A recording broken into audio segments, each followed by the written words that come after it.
A 36-year-old man who drowned in Rojas rescued. The uncle and nephew die after a motorcycle crashes into a parked truck in Calinog. Houses on fire in Barangay Lapasan reach fourth alarm. And Bangko Sentral ng Pilipinas unauthorized e-money tie-ups.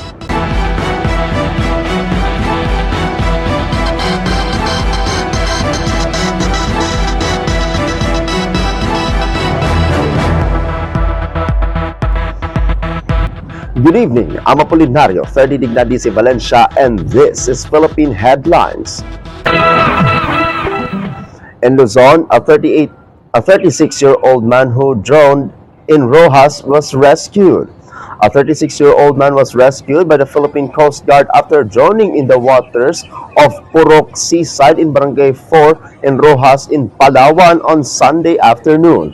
According to a report from the Coast Guard District in Palawan, 2 children initially reported the drowning incident to authorities. Before the report was made, local fishermen had already noticed the victim floating face down in the water, initially mistaking him for a buoy. The victim was unconscious when Philippine Coast Guard responders arrived.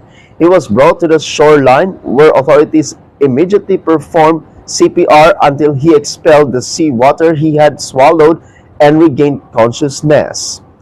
The victim was first taken to Rojas Medicare Hospital and was later transferred to a hospital in Puerto Princesa City for further medical evaluation and treatment.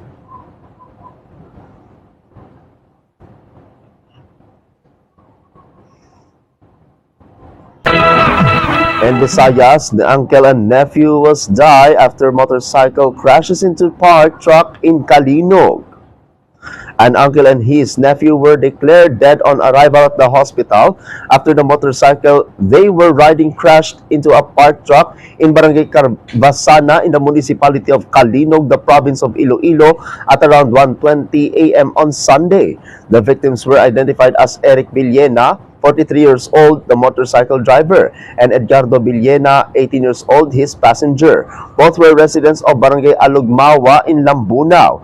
According to the investigation conducted by the Calinog Municipal Police Station, the uncle and nephew were coming from the town of Calinog and were on their way home to Lambunao. However, upon reaching Barangay Carvasana, the driver reportedly lost control of the motorcycle, causing it to crash into a truck parked along the roadside. Police further revealed that the motorcycle driver had allegedly been drinking before the accident.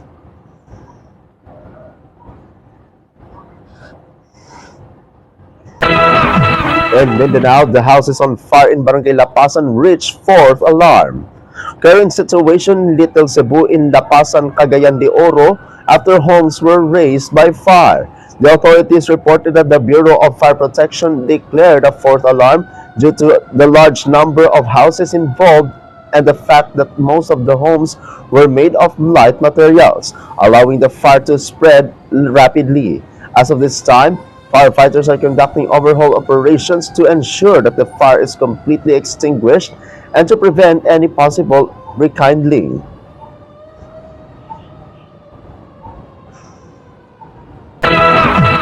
In other news, the devotees attend the La Flotilla de San Pedro during Duao Davao 2026.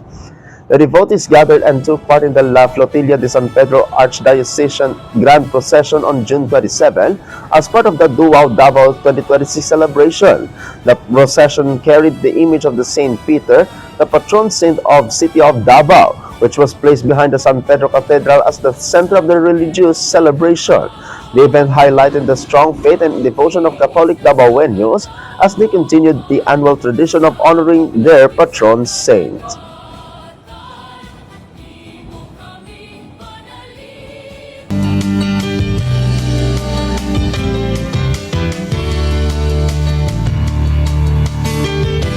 And our business update, Bangko Sentral ng Pilipinas unauthorized e-money tie-ups. The Bangko Sentral ng Pilipinas has warned supervised institutions against extending, sharing, or transferring the authority to offer electronic money services to unlicensed partners, platforms, or third-party providers. In a memorandum, the central bank said all BSP-supervised financial institutions or BSFIs authorized to offer e-money services should ensure that such authority is used only by the entity approved by the regulator.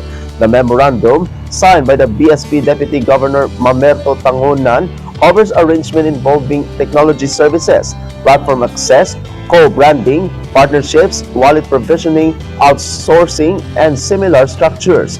The reminder comes as financial institutions increasingly work with technology firms and other partners to expand digital wallets, online payments, and customer-facing financial services. According to the Bangko Sentral ng Pilipinas, this arrangement should comply with Republic Act 11-127 or the National Payment Systems Act, the Manual of Regulations for Payment Systems, and other applicable licensing, registration, prudential, consumer protection, and risk management rules.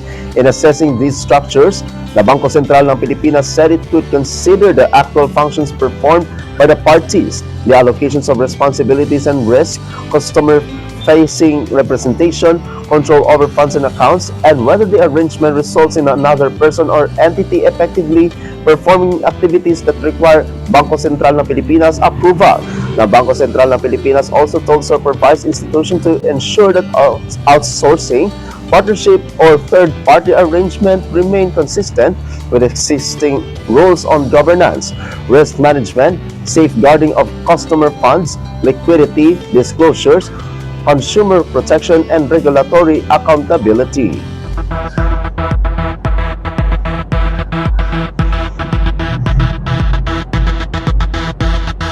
And that is Philippine Headlines this Monday, June 29, 2026. I'm Apolinario, 30 Dignadi si Valencia, and this is Salakot Online Broadcasting Network.